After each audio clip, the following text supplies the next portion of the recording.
What is pain? What is misery? If you examine the title of this session, it is, are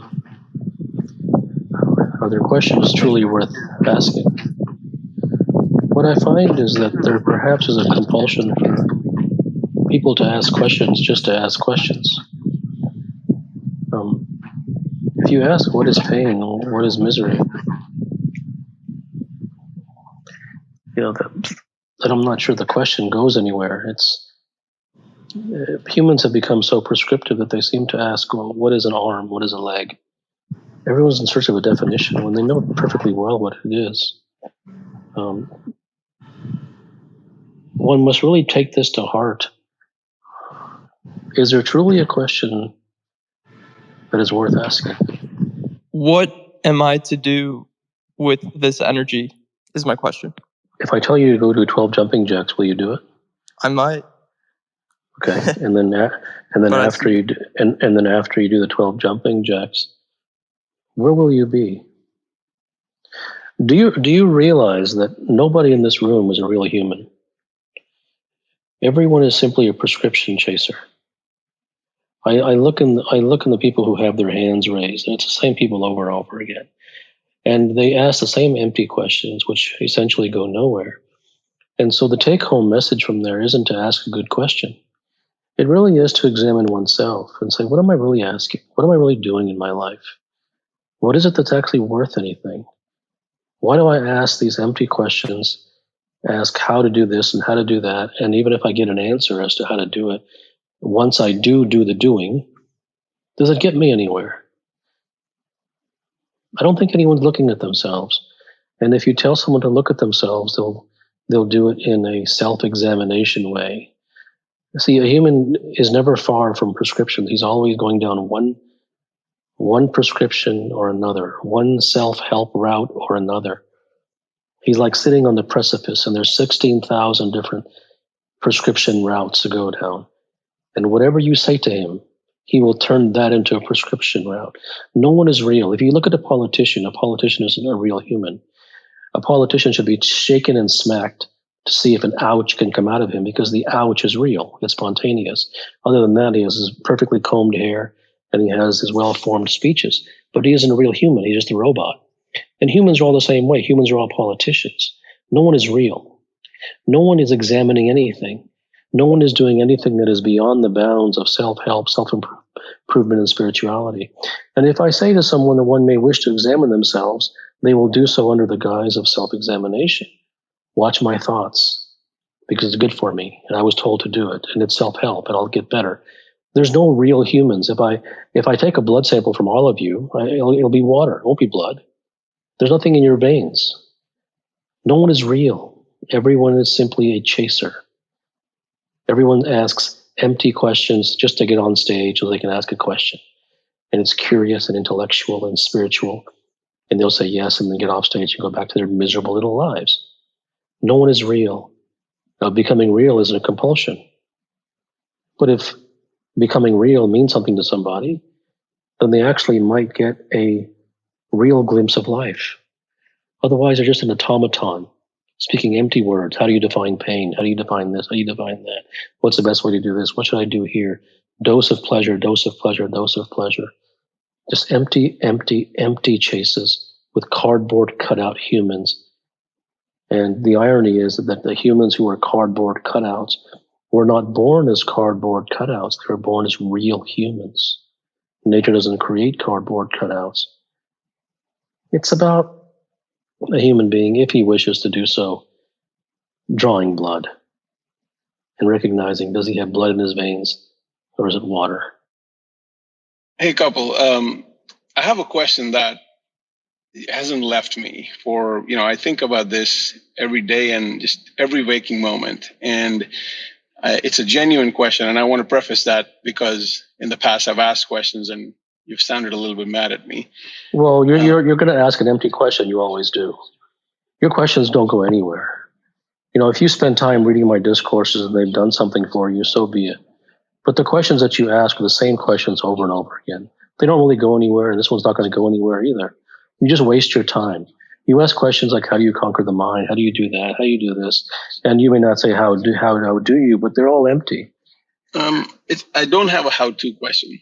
No, but it is a how-to question. And what I just said is not going to resonate with you. That's why you responded so quickly. The person who provides a quick response doesn't hear anything. You didn't hear that. You're just too eager to ask your meaningless question. There's no point in going on. I want to talk to you about your own philosophy. So I liken your philosophy to nihilism, where you don't believe in... Number one, okay, stop. Do you understand what you're doing here? You have these categories in your mind of a bunch of isms. And then you take what I say and you put them under those boxes, under those categories. So this is ism this, and this is nihilism this, and this is Buddhism this, and this is ism. And you have your neat little world of your intellectual categorizations. You haven't heard a word I said. I have no philosophy. I have no beliefs. I have no opinions. There's no isms here. But that is the only way, that is the only lens through which you can talk. That is the only lens in which you've been given to see the world. And as a result, you see nothing at all. I have no ism and I have no philosophy. You go ahead and ask your question. Let's see where it goes. Let's see, is it really a true question? Go ahead. Yeah. So I also believe in rejecting most dogma, like you. But I don't believe in it. I don't believe in it. I don't believe in rejecting anything. If something actually works, there's no reason to reject it. There's no belief. That's exactly what my question was. Like, there are things in the world that work, like capitalism, private property laws, and if we rejected everything as dogma, I feel there are some important ideas to hold on as a society, and there are trade-offs where one person wants to be peaceful, but then some people have to take up the cowl for the rest of the society to make it a safe society. Like, the problem is I cannot talk to you because you're too much of a societal person. You believe too much society. You mentioned the word society 4 times in the last 10 seconds. There's no community. There's no society. There's no one person taking up the slack. There is no society. Therefore, I'm not going to be able to have any kind of useful conversation with you. Where or when the competition or comparison ends, if that is something makes sense? No, it doesn't make sense. Okay, so yesterday when I had a chat with you, I told that I am envious of every single person out there, and you told me that it's more of I have been grown in a society where it's more about competition and comparisons. So in that sense, I want to know, like, where or when is the end to that? So what if I told you it'll end next Thursday at 2 p.m.? Do you see the stupidity of your question? Yeah. You're going to wait around for the next Thursday at 2 p.m.? No. So if one is able to see their own stupidity, then they actually have a chance at wisdom. Just one question. If we were to give in to all our vices, would that lead to enlightenment? No. Do you understand why it would not? I'm living in the moment. Oh, don't start that, please. Don't start. Sorry. Okay, Sorry to offend you. Okay, look, it's not offending me. It's offending yourself. Listen. Yeah. If you give in to everything, then you're making a contract. It's an ulterior motive. You're making a deal. It's okay. If I give in to all these things, then I'll get enlightenment. And that is the same exact what thing. What if I'm not afraid of death? What does that have to do with anything? You said if I give in to all my vices, will that lead me to enlightenment? And so if the people have been doing these contracts for their whole life, and the spiritualists and the world tells you to make these contracts, that if you do this, then you'll get enlightenment. If you practice in this way, you'll get enlightenment or realization or success or nirvana or moksha or whatever your word or flavor of the week. But isn't meditation now? Isn't meditation moment? Okay, have you found the moment? Yes, with substances, yes. I'm so sorry. Okay, so if you found the moment with substances, that makes you a drug addict. That doesn't make you finding the moment. The drug found the moment. You didn't find anything. I guess I don't have a question, but if I'm ready to stop being a slave, is there any way you could help me? No, I can't help you. Well, I have no idea what you even mean by help. What does help mean? Now, if someone has fallen in a ditch, and the ditch goes up to their neck, and the side of the ditch is very slippery, wet sand and muddy, and there's someone standing on top of the ground level, that person can help. He can reach his arm down, and he can help pull the other individual up. But that doesn't work metaphorically. That's a literal form of help. And that does work because it is mechanical. It does work. That is help. So you have asked a question, which is, I'm ready to stop being a slave. Can you help me? Help you with what? If you're ready to stop being a slave, then that means that you're ready to stop being a slave. Your biggest issue is going to be how much of that is simply a comment and how much of it is actually real. Once again, do you have blood in your veins or water? Not that you should. There's no compulsion to have blood in your veins. You don't get a prize if you do. I don't care if you have blood in your veins. But at the end of the day, your experience of life will be determined by if you are real or not. Because if you're not a real human, then you can't have a true vision of life. You can't see life and you can't feel life. A piece of cardboard can't feel life.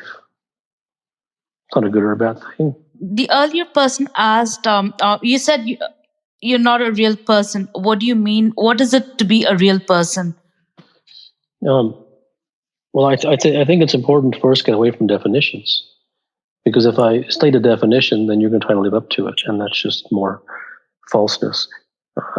Just understand what real and not real means, and that it isn't a good thing to be real, and it isn't a bad thing to not be real. But basically, it's what I said earlier, is that a human being simply chases prescriptions.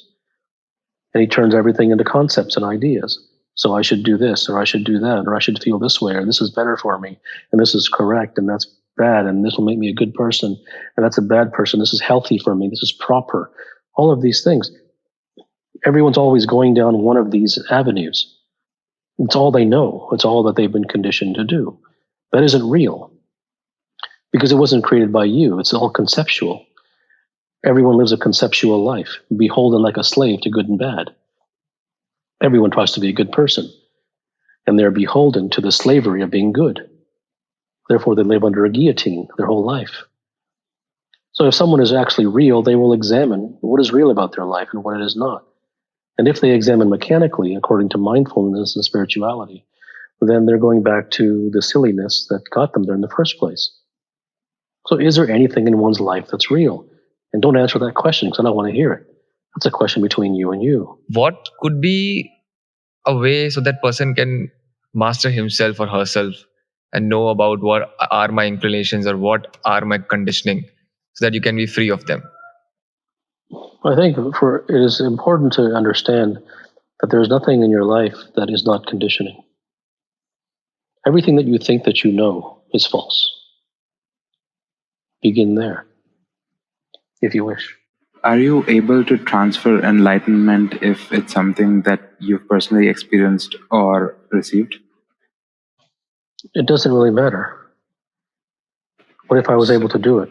Are you asking me to do it? Yes. Okay. I'm not interested in doing that. Why would I even do that? Why would anybody do that? To help what would be somebody down a path. Well, if someone gives someone enlightenment, then there is no path anymore. A taste of it, obviously not the entire thing. Things don't work that way. Nothing can be given to anybody. Nothing can be given to anybody else. So you're saying that an experience of that sort is not transferable? No, it is not. Not even temporarily? Not in the sense that you're looking for it. And the fact that you keep asking the same question means that you are hopeful that it is.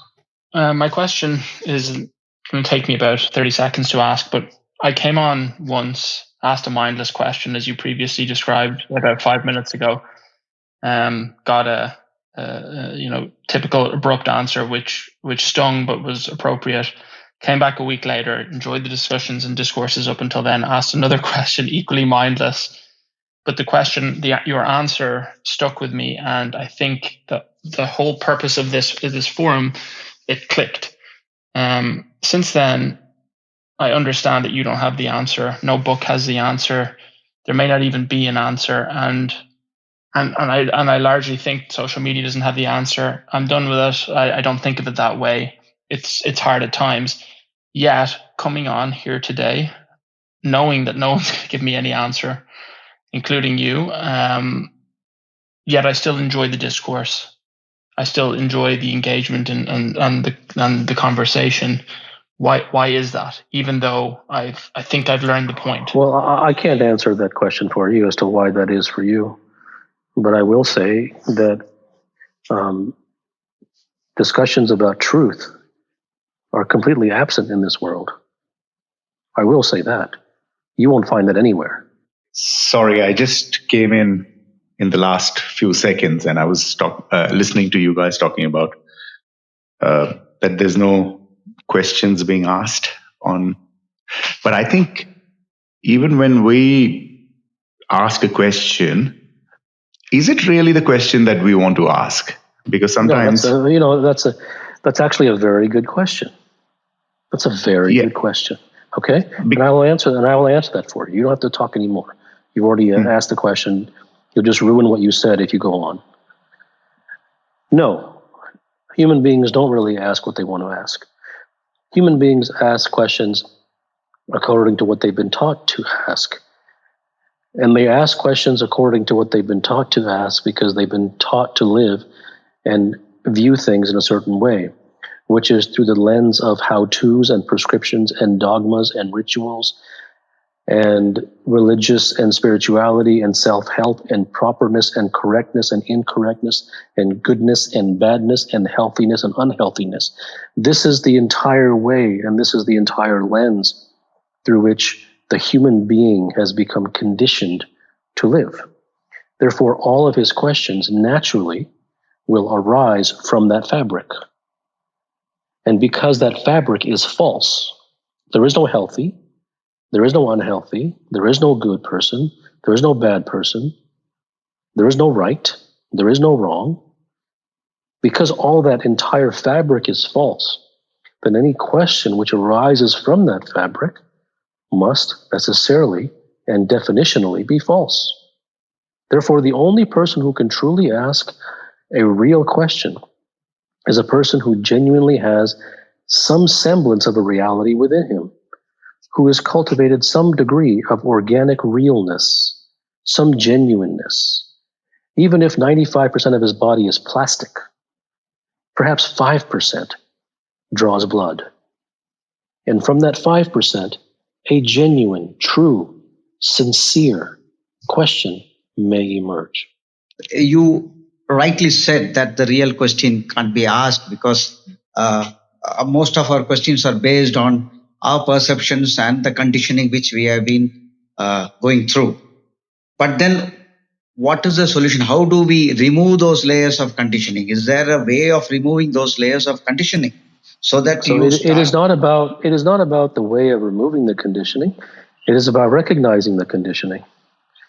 Because the person lives his life believing that the things that he knows are real. The things that he's been told by society and by school and by his culture and his subculture and by his discipline and by his domain and by his teachers and his coaches and his gurus and his books and the media, it's all real. And because he thinks it's real, then he lives as a victim of this conditioning. And he cannot become unconditioned until he first begins to realize that all that he has become is 100% false. Can you have innovation without intellect? What if I say to you, yes or no? This is not a real question. Yesterday, you said there is no purpose of life. Since then, it's spinning on my head. should I teach my 8 years daughter, like, I'm convinced now there is no purpose of life? I didn't understand you. I heard you say that you were convinced that there is no purpose of life. Yes. Okay. And I'm just confused. Should I teach the same thing to my 8 years daughter, that there is no purpose of life?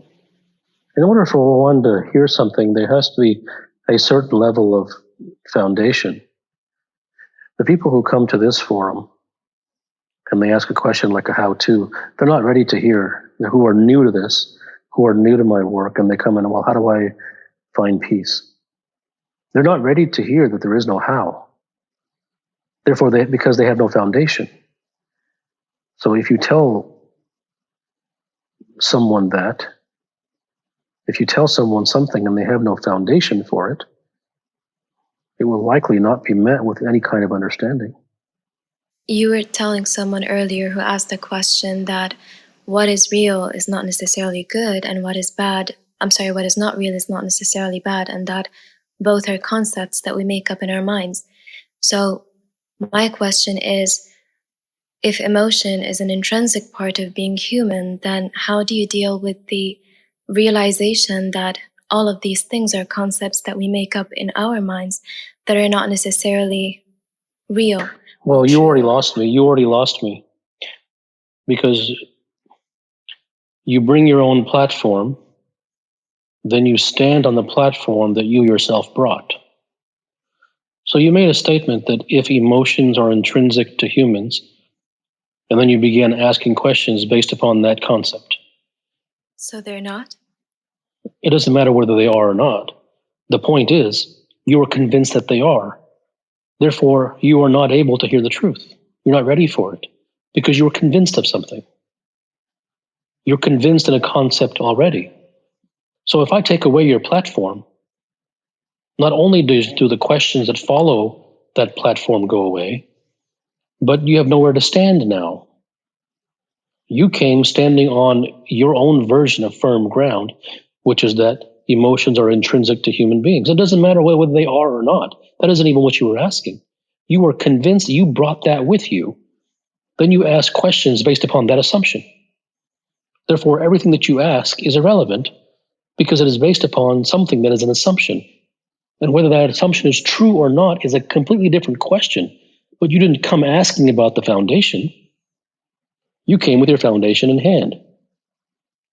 I respect that, thank you, but I do believe that some things that come naturally might actually be natural and might actually be real. So when I was talking about feelings, let me change the question a little bit. If I get the feeling after understanding that what you said is so very true, that yes, we do make up those concepts in our minds, but as I understood that when you said it, if I get the feeling of being lost, that there is nothing that's really tangible, how do you deal with something like that? So there is nothing to deal with anything. There's nothing to deal with. What does dealing with mean?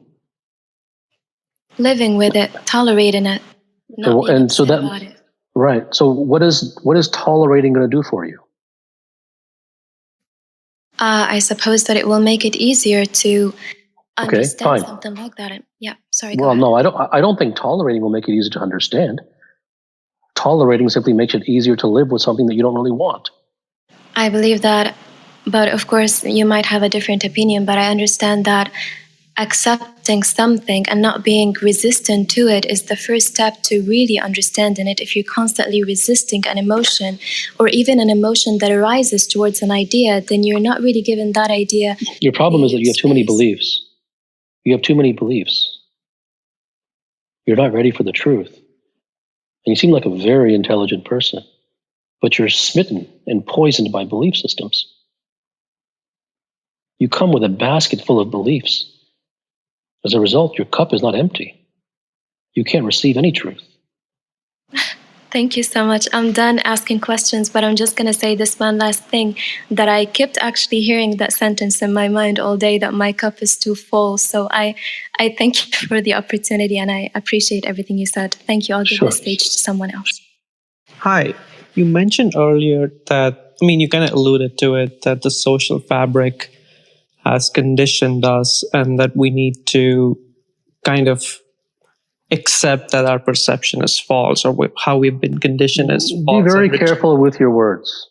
I know. I don't want to say that you said that's why I said alluded, but Mike. No, I didn't even allude to the fact. I didn't even allude to the fact that one should accept anything. Okay. I know it's not a prescription. I won't treat it as it was a prescription. I will just go to my question. I think you got the idea. But what confuses me is that, do we have to consider it false, or do we have to consider it as limited? And that there's scope to expand it. And that confuses me. You don't have to do anything. That's why you're confused. Because you believe that there's something that you have to do. I'm thinking that what you're saying is just open your eyes and look at things. Is that... No, I did not say anything like that. I did not... If you encapsulate what I say, you're going to misunderstand. I did not tell you to open your eyes and look at things. I didn't tell you to do anything. Whatever, if you gained something from it, you did. If you didn't, you didn't. I didn't try to make you gain something from it. I don't care if you do or not. But I'm not trying to help anyone. All right. I'm simply stating the way things are. What you choose to do with it or don't do it or conceptualize it in your own way is up to you.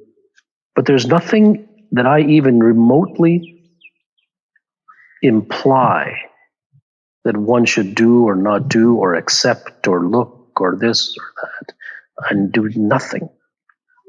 I don't think that you can fathom, or anyone can really fathom, the degree to which I don't hope or expect or need or suggest anything.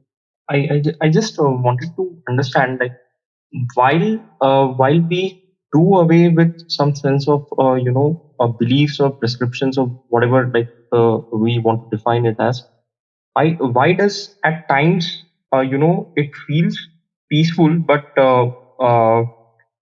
still there is a sense of delusion that whether those prescriptions were actually right, or whether I am just transferring from one set of prescriptions to another. Like, I just I just am trying to understand, like, what happens truly when we are, like, truly unbounded by all set of prescriptions or beliefs or dogmas in whatever sense. Well, I don't want to answer that question, because if I tell you that if you don't follow prescriptions, X will happen, it'll be some kind of attempt to make you not follow prescriptions. And I have no interest in doing that. I have no interest in selling the idea. If you wish to look into prescriptions, to some extent, that would in itself become a prescription. That's why 100%. And so, if you wish to look into the fallacy of prescriptions, you may. But you must understand, and everybody in this room must understand this. You come from the world. You come from the world into my domain. And you bring the trappings and the conditionings and the flavor and the vestiges of the world here. That currency doesn't work here. So you come over here, and in that world out there, you are bombarded by people telling you what to do in subtle and in outright obvious ways. You bring that over here, and you ask me what you should do. And you because everyone in the world is trying to convince you of something. I couldn't care less about you. I don't care what you know or don't know, where you get in your life, whether you become enlightened or realized or not. I have no interest in helping anyone. No, don't respond. You're not listening. There shouldn't be any response that you give to this. If you respond, you didn't hear anything. Kapil, I just had a follow-up question on this. Don't ask a follow-up question. Why do you ask a follow-up question if you haven't got the answer to the first one yet? It is just more prescription chasing. So I am not interested in selling you on the idea of getting away from prescriptions. It's great if you follow prescriptions for the rest of your life. I have no relationship with any of you. I am simply stating the way things are because I enjoy doing that. My question for you is, I don't really understand your ideology and some of the logical fallacies that I find behind it.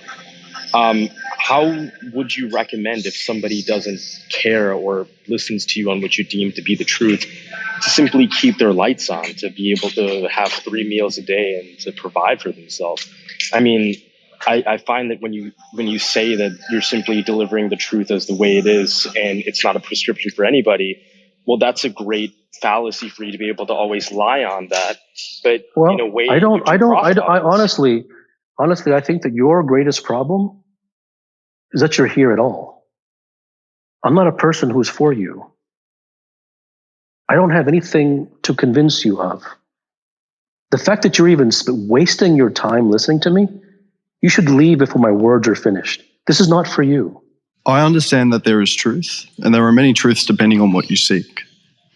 The question I ask myself, which I now ask you, is, how does one know that one's genuine understanding of certain truths is not infiltrated with any potential level of untruth and therefore deceit, such that one may feel absolutely sure that they are living a pure life of authentic truth without deluding I think themselves? that you've conceptualized and turned truth into a concept to live up to. Purity doesn't mean anything. Truth doesn't mean anything. It isn't good. And you've put it on a pedestal. But that's not real. That's just living up to more goodness and self-help. Because then you can say, I live up to truth. Nothing means anything. No one should follow truth, ever. If someone does, naturally, genuinely, it's because they can't help it. It's not a good thing. I was wondering, the truth that you're talking about, there's only one truth. So most of the time what I hear is reality, and truth is something that we cannot speak about. So maybe you can shed light on this thing. Everything has a truth. Yes, it does. It does have truth. But truth is something that we cannot perceive when we are so much conditioned by everything. So. I have a 4-year-old son. I want him to be the world's best person in his craft, whatever craft he chooses. I know there are prescriptions all around which will all fail. So can you tell me the truth which will allow me to achieve this goal of mine? You may wish to read my work. It might provide you some direction, or it might not. It's too big of a topic for me to sit here in this forum to explain that. There's a bunch of Direct Truth podcasts. There's things on the website, all sorts of things that have been published that I've written about that. I was just curious why you waste your time on us. Like, why? Like, I don't know. I've read a lot of your work, and all these questions are like, I know I'm not at a point or I can embody the stuff that you've written. And I genuinely know I have no questions. And all these questions feel like so far beyond like the realm of your work. It's like a totally different world almost. So I just wonder, like, why do you, is this a waste of your time? Like, why are you so generous with your time? Well, I mean, it's an excellent question. Why I do it, I don't really know. And it's possible that someday I will just stop, or I may not stop. I have no idea. That's a good question, though. Perhaps one that I should ask someone too, because I have no idea what the answer is. Hi. Do you have a question? Yes. Like, my question is, why don't I have any questions? I mean, they just fly away. Like, as soon as they come, they just fly away like water vapors. So what will it help you to know? Why will it help you to know why that is? Besides Why intellectual would you help curiosity. me? You're saying, why would you help me? Right? No. why would it help you to know? Why your questions go away? How is Why that would it anything? How is that anything other than intellectual curiosity? I've heard a few people over these clubhouses ask you, why do you do this? And I know you say you don't know and you know you best, but boy, I gotta say, my understanding of why you do this is because this is you practicing your craft. I mean, you're an incredible orator. You're a wonderful writer. This is you channeling everything you know, your understanding of the truth. And this is your performance. This is your Siddha performance as far as I'm concerned. And this leads into my question, which is, I came into your work as someone who is an ex-athlete, now a trader, also in business. And I came to Siddha performance to better understand myself, to perform better in those areas. And I think the only real example I have of someone like living their craft to the fullest, living their truth and exemplifying it in performance is you, but you are an orator and you are a writer. And so my question is, what is Siddha performance, to quote the name of your banner, for a business person or for a trader or for... Number one, I have no interest in performing. Because if I'm to perform something, that means that there's a contract with the audience, and more fundamentally, there's a contract with hope that my performance will be a good performance. I don't think that you can fathom the degree to which I have such little regard for how I am perceived by any audience. So there's no performance. It's an anti-performance. If a person wants to become supreme in their craft, and they're beholden to an audience, they're slaves. You have said a lot earlier that there are few, if any, people in your domain who seek truth or explore truth. And since we are what we are most exposed to, so if I have to seek truth, then is it entirely about what truth I can derive from repeated experimentation and people I'm around with, rather than the people around me themselves? Is it just entirely about me? You will never derive truth from anybody around you. But never. You said that you are what you're repeatedly exposed to. So what context did you say that in? Well, you're repeatedly exposed to lies. Because what you're repeatedly exposed to is society, and to your friends, and to the world, and your social circle, and to the books that you read, and the experts that you listen to, and the media that you watch. That is who you are. And truth means getting rid of this. And truth means getting rid of this exposure entirely. No, I'm not telling you that. I'm not asking you to get rid of anything. If you see that something is a lie, are you going to need to be told to get rid of it? Yeah. Do you need to be told to throw your trash out? No. Okay. So the reason that you throw your trash out is why? Because you don't value the trash. That's why you want it out. Is there anything that I say, or is there anything that I do that is not from the mind? Like, is there anything that even anyone in this room has said that is not from? No, absolutely not.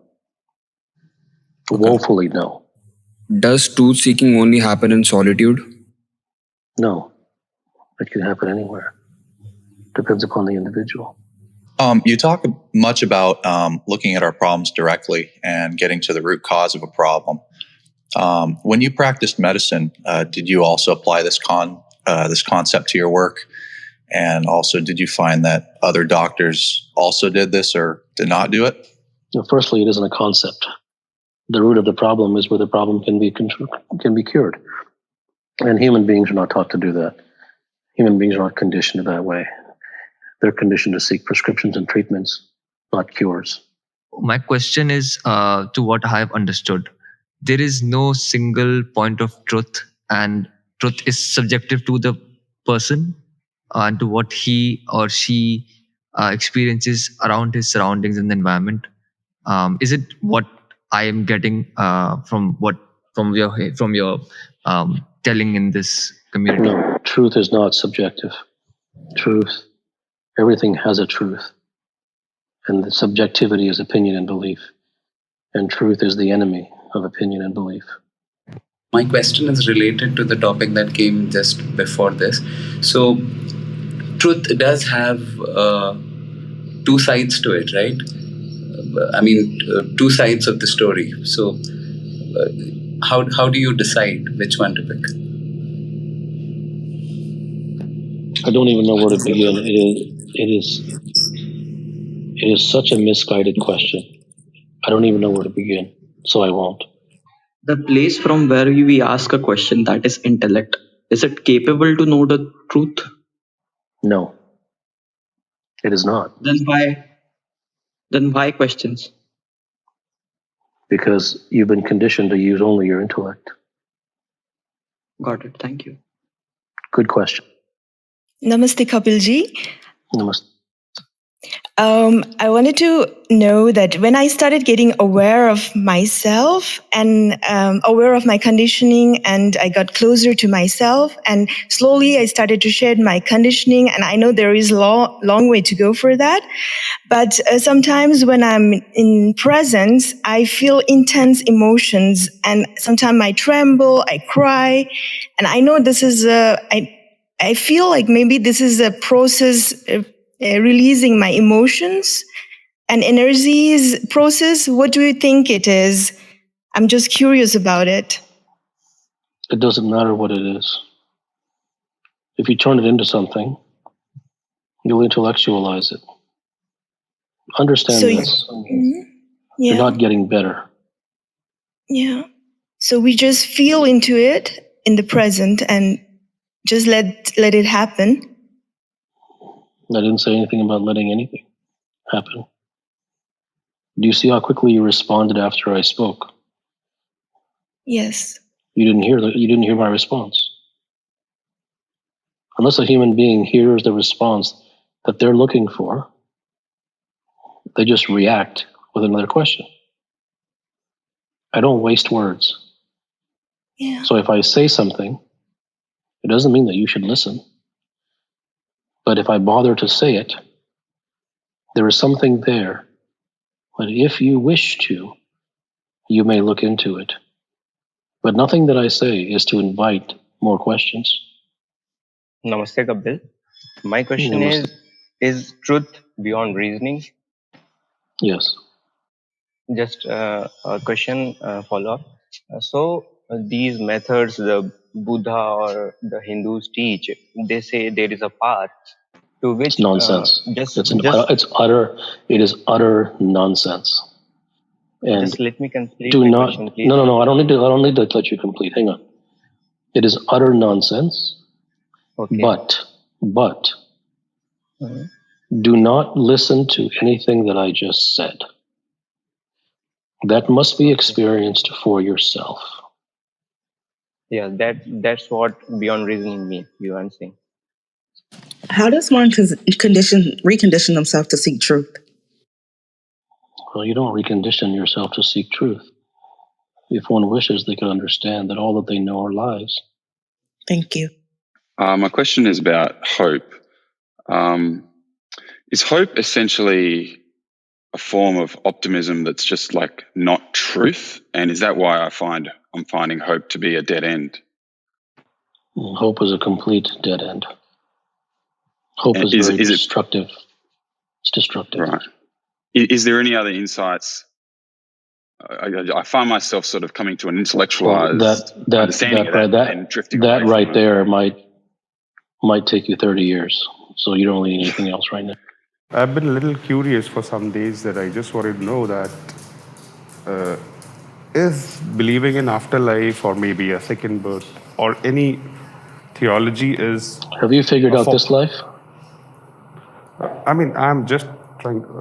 I've not figured out this life. I believe most of us... So then why do you worry about the afterlife? No, I'm not worried about afterlife. I'm just wanting to... Why are you even thinking about the afterlife? Have you solved all of your problems in this life? Aren't you thinking day and night about this life? I would like to know if unconditional love is real. I mean, it's a fair question, but only if one is able to cleanse himself of all attachment. What is the highest good? Why do you believe in good? Why do you want to know? You came up here. You ask a question that's baseless. So therefore, it responded with a question. If you don't want to respond to it, it's not a big deal. As I read your work, I come to the conclusion that many things that I do seems to be going towards a form of freedom. It's the understanding that many things that we do is a form of freedom, a truth. Well, nothing that you do is a form of freedom. All that you do is a form of imprisonment. My question is, how do you unlearn learning?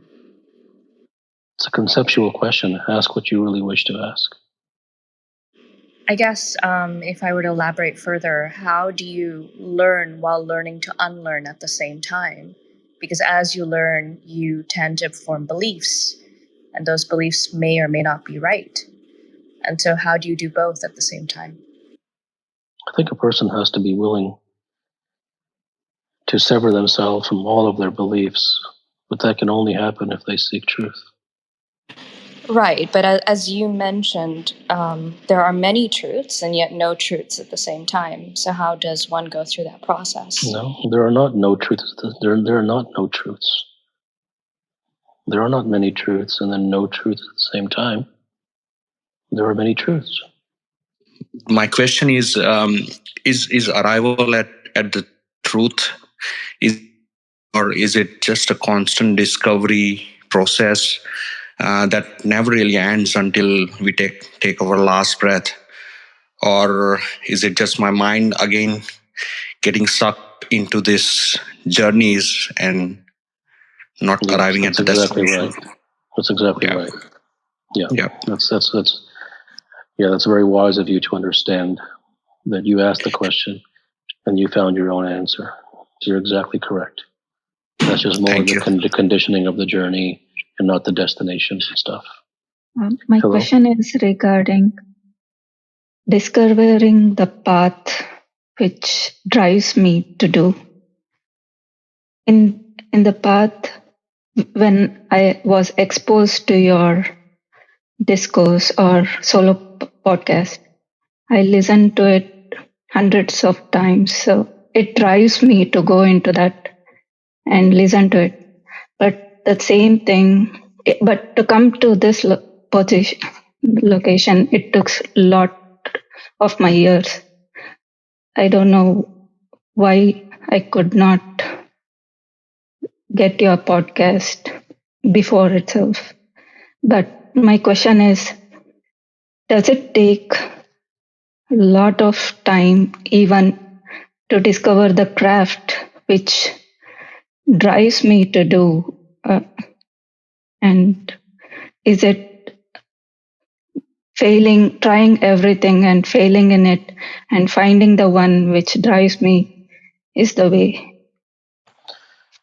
Some people end up with a craft, other people don't. Some people never find what it is that they truly have a talent in. So I don't know if you will ever find that or not, but it seems that you have within you a certain level of affinity for things that have spoken to you.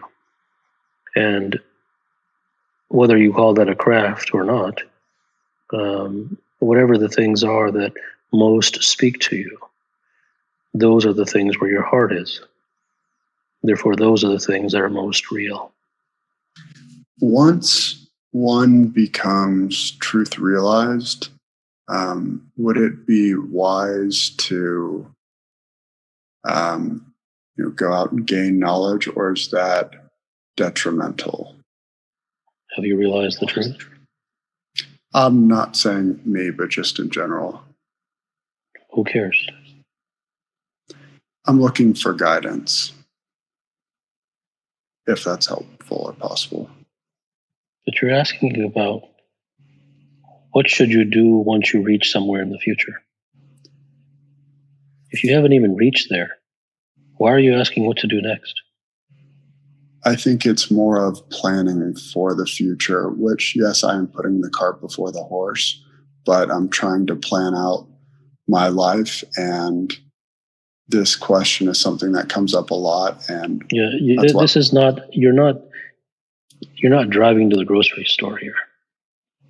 Things don't work in that way when it comes to these types of otherworldly things. This is not a planning to get a job. Once I become realized the truth, there's not a single probably human being in your generation that will realize the truth. So what are you going to plan? My question is is there something is too much of self-awareness a bad thing, and can it result in a state of action paralysis? So what if I told you it is a bad thing? Then what are you going to do? No, I will have to find a way to live with it and figure out how to leverage that. But there have been times when I have been plagued by doubts about if you want to function in the constructs of society, is it something too much of some self-awareness can hamper you. So yeah, you're conditioned by the idea of good and bad, as everybody is. It doesn't matter what's bad and what's good. For me, the ultimate question is, what is truth? And I don't know if truth with a capital T exists, but if it does, it can only be defined as this moment, and this moment is different for every life. So when you speak about truth with a capital T, are you speaking on behalf of universal truth or the individual truth within oneself, or are they the same thing? Thank you. In order to discover the truth, one has to be ready for it. And you are unfortunately filled with too many concepts right now. Thanks in large part to your work and a lot of time spent in solitude, I had a very brief and short period of time of a few weeks or so where I felt as though I had achieved a state of no self, where there was no turmoil, there was no inner conflict. And if it did arise, it vanished as soon as it came. And I felt as though I had a lot of clarity on everything, and I was able to see the truth very clearly. But as you might imagine, the reason I'm up here is because it did fade.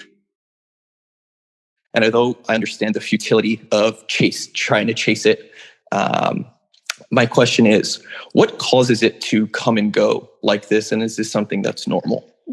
Who cares? What caused it to come and go? Who cares? Is it normal? Who cares? Of what relevance is that? What if I told you it caused it to come and go because the atmospheric pressure changes in the air? That's why it comes and goes. And number two, is it normal? Yes, it's normal. Therefore, in the next second, how has your life changed? Presumably, my question was what causes it, so I could try to get to the root cause. That was the thinking behind the question. Yeah, intellectuality is in your bloodstream. I'm afraid you're correct. And you don't see the detriment in that. That's why you're okay with saying you're correct and yet go on with your life. You don't recognize the poison that you're holding, and you don't recognize the time of life that you're wasting. You can say that I'm correct all day long. The point is, you continue holding the bomb. Therefore, you're saying that I'm correct, just intellectual. You're not desperate. I feel I'm sincere. I feel I have been obsessive of my life. I achieved things that I wanted to achieve materially. I've been exposed to your work for over a decade. I have this fear. So I am truly committed to freedom. That's my main thing. Not caring about things and just be free of my mind. So that's something I live for now. The fear of not getting there, I don't know if that fear is fear because I am not sincere enough, because I have doubt, I doubt myself, or is that fear normal? I don't want to live a Well, it life doesn't matter. miserable. It doesn't matter if it's normal or not, and it doesn't matter why the fear is there. The point is that when you have fear, it is because you're putting something on a pedestal and you're afraid that you won't live up to it. And even if you do live up to it, it doesn't matter that because you don't get a medal anyways. So at the end of the day, truth lies in a devotion to truth. So your whole life, if it is devoted to the truth, then there won't be any fear of trying to live up to it or not, because you're trying to find the truth, not trying to get somewhere in your mind. I was having just two questions in my mind, which I'm struggling with a lot. The first one is like, I have so much a plan of my career, of where I want to go and what I want to do. But the problem with me, I'm lacking in executing that ideas. What can you suggest? What I'm like messing up with, or I'm thinking a lot? What the proper way of executing this thing? Why are you interested in executing anything? Because that's a part of my career and I want to execute for fulfilling my desire, you can say, or in career, anything. Well, if it really meant that much to you, then you would have executed it already. Read all these things and understand all these things, and I'm just all over the place and conflicted between different desires you have. Obviously, if some desire it would have been like stronger. What's than your other. question? What's your question? I'm the same man I was 2 or 3 years ago. Specifics have changed, places have changed, people have changed, but I'm the same man. There's no transformation. Nothing has happened, and I'm feeling suffocated and stuck, and it's not doing anything. I'm still the same person, and I'm always stuck in my own head. And Number one, there's no such thing as improvement. Number two, that's because you're conditioned to follow prescriptions. They don't work. There is an area, called a narrow sliver in which I think I am pursuing truth. And I recently realized one thing where there was a disconnect, where I felt both intellectually and viscerally that I was pursuing the truth. But I noticed something that didn't add up, where, as you say, sort of truth goes beyond reason. I realized that there was a part of me viscerally that did not align with the truth, essentially that it was false. And in parallel, one thing I've been doing is trying to talk to people about this truth, and with the desire that they would understand certain things. But in particular, listening to you, I realized that there's no point in doing that. And I have engaged with people in more of a detached way. And so the question is, does a desire to essentially tell people about the truth reflect something within me where I'm still at the stage where I'm only reasoning about it, but haven't fully internalized it? Thank you. You think talking to people has value. That's your problem. So my question was, how we've read that growing up, like we're conditioned to believe that nights are cooler and days are warmer. I was just wondering if as human beings, do we feel this first or do we read this first? Who cares? How's that going to affect your life? It's just something that I was trying to wander over with my thoughts on education and how it's working in the current world. What human beings call education is not education. So I was thinking about something I heard about the cult of society, and I was a little reluctant to discount all of society in general, in the sense that if say two people that each have the truth-seeking DNA get together, have a dialogue, and in doing so, unintentionally shed some light on the blocks that the other person just can't see yet. So is that a possibility, or does it have to be solitary? You're just way off base, and you're not ready to hear something opposite of that. You're just way off base. You're too interested in two people knowing the truth in discussions and socialization. It just isn't true. It's just not worthy of conversation. I have a question, is that why we all think that all the gurus have the answer to all the questions. Why can't we go inside and find that question? Why we are so unable to ask this question to ourselves? There is no we. Always, there is no we. I. So if I say about myself, why I always believe that my answer lies to you, and you can only give me the best answer, and I cannot go somewhere else. You can do what you want, but I will tell you that you're conditioned by society in an almost irreversible way. Human beings don't know. No. Why do you ask more questions when the first question isn't even finished? I don't understand. Sorry. Are you trying to do a Guinness Book of World Records of how many questions you can get in? No one hears anything. They just want to ask questions. They don't want to hear anything.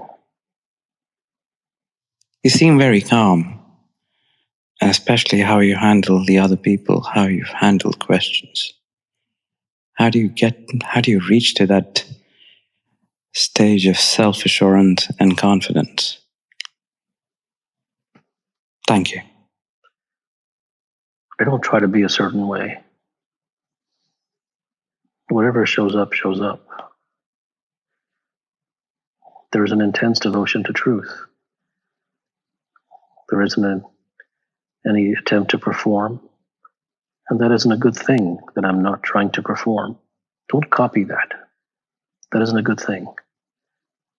However it comes across, it comes across.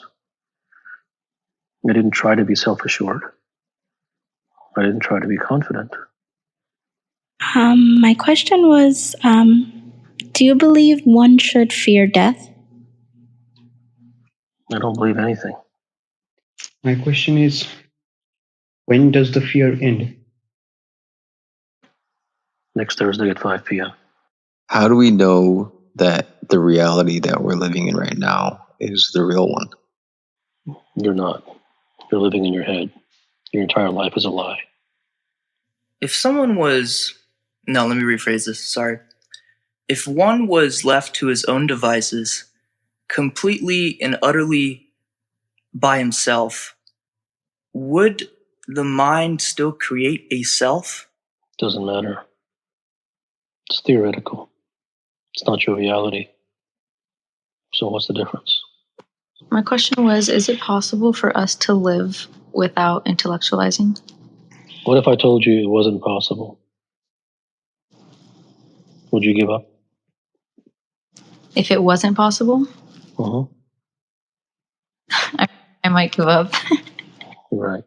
So at the end of the day, the person who gets the truth is the person who deserves it. And the person who deserves it is the person who doesn't have any interest in whether something is possible or not. They are so beholden to it. They are so devoted to it. They don't really care about anything else. Thank you. Why is it rare for one to know the truth?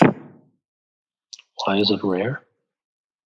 It's not common. It's not popular. Society is built on rare lies. Humans are rare. Society is full of minions and cardboard cutouts. There's no real person out there. Why is that popular? Why is it more popular to be a minion than it is to be the rare? Because society manufactures minions in their factory. Everyone has become a social animal. The sting of society is something that no one gets over. How Maybe about yourself? one rare one perhaps in a generation. But it just doesn't happen. Can we get halfway there? That type of assault isn't something that people get over.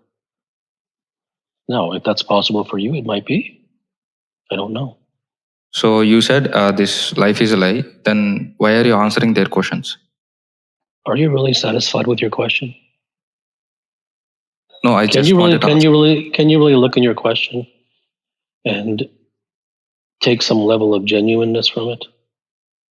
Do you enjoy wasting your time and mine? No, I don't enjoy it. That's why I asked the question. Kapil, my question is around the consistency. As in, I have experienced truth for some times, but it's just momentarily and it goes away. In deep meditations, through some organizations, through some practices, I experience those glimpses, but I'm not able to sustain it. Like, how do I sustain You it? never will. A person like you can never attain truth. And why so? Because you are committed to prescriptions, organizations, meditations, methods, techniques. And don't ask me what else you should do. It doesn't matter. You are beholden to those things. It's not a good thing or a bad thing. But because you are beholden to those things, you don't have a prayer. You will never find truth. So, Kapil, is there no... And if you understand what he was going to ask, is there no organization that would provide me that? That isn't a real question. He is simply convinced that there is. He simply wants me to say, yes, very well. I'll break down and tell you that X method will work. Go ahead, since you must have one. My question is, who or what decides which thought is to come up when? And why is that certain thoughts have a strong emotional charge to them? And this charge it cannot be released, or at least that's what I feel, unless I leave all my all the tricks of talking to friends and discussing this or comparing the situation with something worse, and I'm forced to at one point sit with it. And while sitting with it and not trying to change it, somewhere the charge leaves. But it just keeps happening again and again, and more incidents keep coming up. Is there an end to it? If there is an end to it, it depends upon the DNA of the human being. For a human being who is life devoted to truth, an end is possible. For a human being that is not, it is not. Do you mind if I ask another question? Okay. So there was a monk who suddenly, I've known him for 7 years. When I first started asking questions, for some reason, I was, there was this feeling to meet him. I studied with some of his cousins. I knew he was a no-nonsense guy, but very kind. But over the years, he just spoke logic. He never taught me anything or anything. When during the lockdown, a lot of things started happening that probably physics that I've learned in school and college would not be able to explain.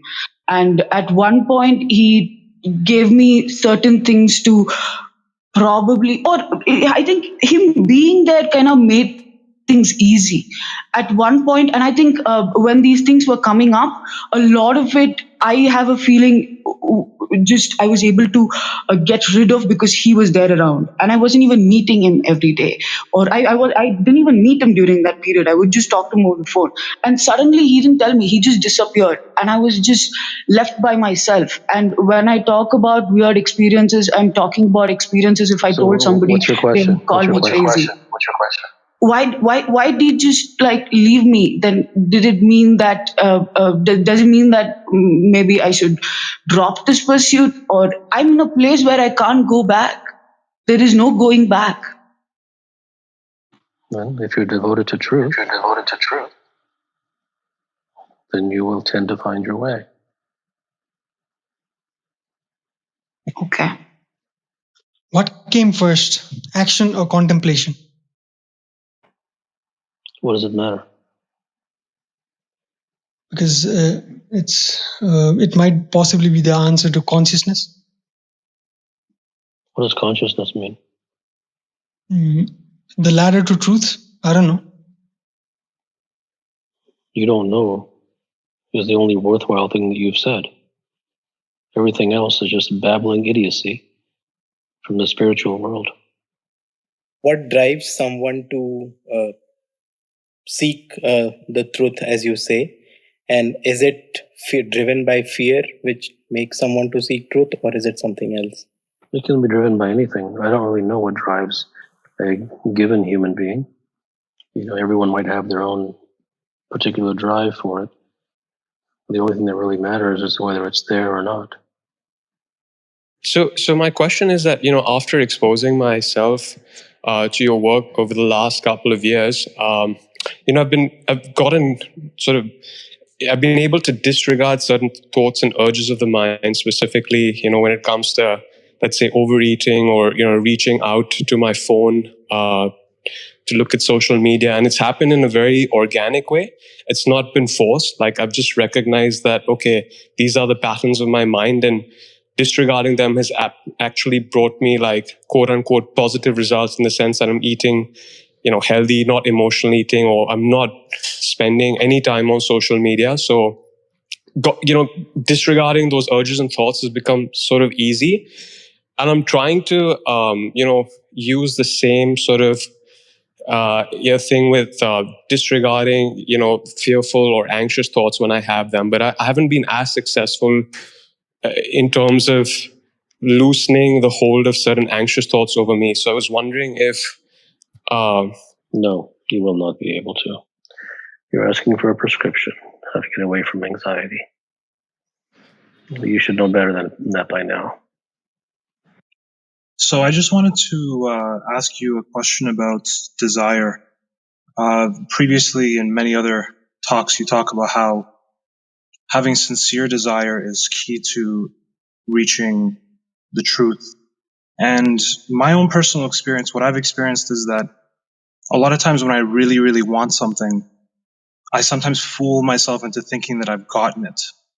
So how do I know whether I'm fooling myself versus not fooling myself if I found the truth? I'm just not interested in the question. It doesn't matter whether you know one thing or another. It's just more intellectualization. These questions, these questionings, they do not matter. I mean, sorry, let me rethink what I'm trying to say. There's no particular path to truth, is it? Like, for me, if I say this works for me, for another person it might not. Everyone has their own version of truth, or like, is there even a truth? Like, because a truth can, like, I think a truth can become, I don't know, like, is there even a truth? Because Yes, it can there change is. the nature. No, truth does not change. Belief and opinions change. Okay. Sorry, can you please repeat? Belief and opinions change. Truth does not change. What is value? I just don't know what to say. Can I put it into context? Just open dictionary. Why do you ask these questions? Like, in every judgment or in every action I do, I seek to make it valuable and not wrong. And I always get into this loop of not making it wrong. And you will continue to do so because you believe in right and wrong. Why are we curious? Who cares? I care because I'm curious, and I want to understand the nature of where that curiosity comes from. So even if you understand where it comes from, what's that going to do for you? That's just more curiosity. No, it's not. It's not going to give you any. It won't give me more perspective. You're just You're just being curious about why you're curious. So it's just a never-ending loop, essentially. Your whole life is a never-ending loop, because intellectuality is a never-ending loop. A while ago, I came up and I asked a question about love and attachment, and you gave me something that you answered that with a statement that said, basically, if you start with absolute attachment, and you work your way backwards. The point at where that focus that you have is purely and authentically on the freedom of the other is where love begins. And this struck me as profoundly true, and I sat with it for a long time. And one of the questions that came out of it for me was, am I, like, if I applied that same scale, like, to myself, where I start with 100% attachment to everything I think and consider, and then work my way backwards to the point where I have freedom, what is that? What am I attached to? So here's the issue. Here's the issue with you. Yeah. There's a lot of sincerity in you. Yeah.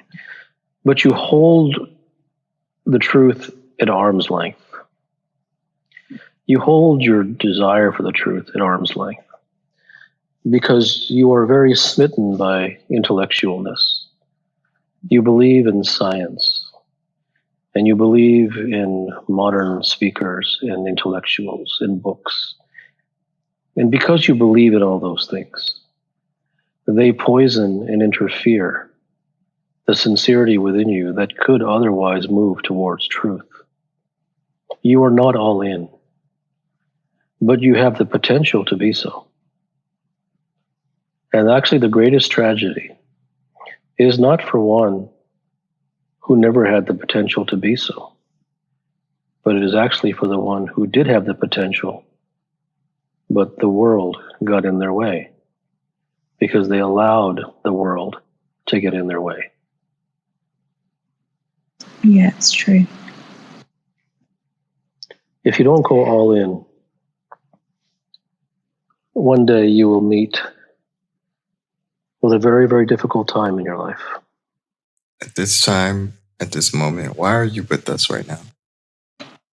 I don't know. Hello, Siddha. I've never been to your room before, so I've only just come across it now. I'm not sure what my posing question would be, but I suppose what I'm really asking for is life direction. Can I just pose that question to you? Would that be sufficient, or would you like background? You can ask the question. But since you're new here, you likely will not understand the response. Okay, I'm always open, but my question basically is that I sort of, I feel I need to move in a certain direction, but I suppose I can't seem to find the courage, or I'm actually just looking at the obstacles rather than the opportunities. How do I do that? Number one, there is no such thing as courage. Number two, there is no how. Number three, you're not ready for those teachings yet. My question is, when you are doing a deep dive into a how of something in order to understand, why do the biases keep creeping into the mind to sway us into one direction, and we are not able to think into the first principles? You already look at the first principles. You've just marked yourself as an intellectual. There is no first principle nonsense. You don't have any possibility of learning the truth because you are absolutely saturated by intellectual idiocy. There is no first principles. Unless you burn your books, which you will never do, you have no prayer of saying the truth. Hello, Kapil. Hello. Yes. You can hear? Hello. Yes. It's an honor to finally speak with you. In your work, you've described the causes that lead to basically everything that I ever wanted, like success and peace. And causes, those causes are things that I can personally control, like seriousness. Apparently, I can't make myself become serious. What do I need to understand so that I stop being unserious? Thank you. If and when it happens, it will happen. Attempts will sabotage you. I was just wondering, what is a question that is worth asking according to you that you were wishing that we would ask here? I don't wish anything like that. I don't have a question in mind. I mean, like a valid question that would, I feel that all the previous questions were kind of not what you were expecting people to ask. I wasn't expecting anyone to ask any real questions. Humans are conditioned creatures. You may want to read and contemplate about the title of this room. What does being of service mean? It means that you are smitten by the false ideas of spirituality.